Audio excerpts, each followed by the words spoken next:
Bonjour à vous. Je vous félicite d'avoir trouvé cette cassette, ainsi que celles qui vont suivre. Nous sommes le 29 novembre 2058. Il est à peine 14 heures et j'ai réussi. J'ai compris comment la machine fonctionne. Elle permettrait un voyage multidimensionnel. D'après le système, je peux même choisir la planète que je souhaite visiter. Il y en a des centaines de milliers. Certaines non accessibles, sûrement en piteux état. J'ai trouvé.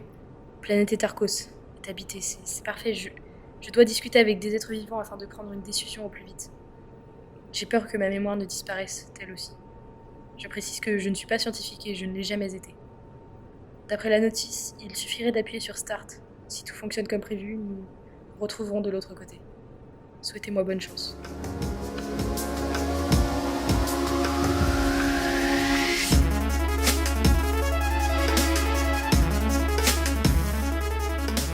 J'espère que l'on m'entend bien. Ce qui m'arrive est astronomique. J'ai comme été téléportée. Je suis arrivée à destination, je suppose. Je suis dans ce qu'on pourrait qualifier d'une forêt et j'entends du monde. Tous les êtres vivants ici sont bien différents. Il y a l'air d'avoir une personne qui donne un discours devant une foule. Je dois m'approcher et tenter de discuter avec un habitant.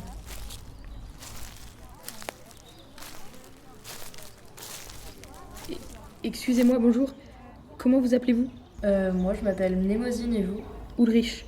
Savez-vous ce qui a lieu ici? Ouais, c'est ce qu'on appelle un grand banquet. Qu'est-ce qu'un banquet? Cela n'existe pas, d'où vous venez?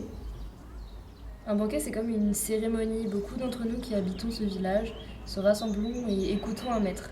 Ce sont généralement les plus jeunes qui écoutent et les plus anciens qui enseignent en racontant. Ainsi la pensée se délivre et la mémoire subsiste. Je vois. Cela existait chez moi bien avant. Pourquoi cela n'existe plus? Il est essentiel de faire persister les enseignements et à ceux qui le désirent. Il était encore possible qu'un maître donne des leçons, mais généralement, on apprenait grâce aux livres. Puis plus tard, ce fut Internet. Même les plus grands maîtres avaient appris des écrits.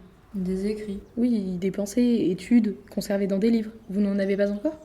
Nous n'en avons pas besoin. Pourquoi voudrait-on de cela?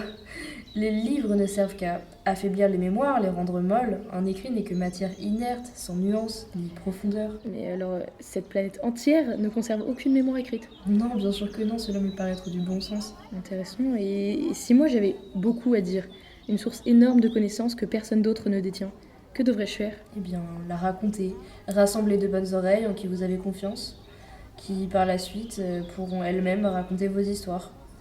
Grâce à cela, votre mémoire persistera, ainsi que celle de vos élus. Puis de la ville, et ensuite d'un peuple entier. Une histoire importante dure, et elle sera entendue à travers tous les siècles, alors que une histoire sans utilité sera vite abandonnée. Vos écrits doivent être pleins de ramassines intéressants. Comment pouvez-vous faire la part des choses? Je ne sais. Les plus courageux réussissent. Lire, lire, lire. Cela ne mène pas à une dégénération intellectuelle. Sans en discuter, il n'y a plus de débats contradictoires, plus de remise en question. Pour nous, ce que vous appelez livre transforme les savants en coquilles vides. Je comprends votre point de vue. Seulement, une grande question me vient à l'esprit. Comment être sûr que ce que vous avez appris hier est bien vrai? Comment être sûr que l'histoire n'a pas été déformée? Non, je fais confiance à ceux qui ont écouté. Ils savent utiliser leur mémoire, se questionner quand il le faut. S'il est vrai que l'histoire a été transformée, alors bien, je l'accepte, puisque c'est comme cela qu'on me l'aura enseigné. Je ne chercherai pas à prouver le contraire, cela ne me mènera à rien. La transmission orale pour nous est la clé.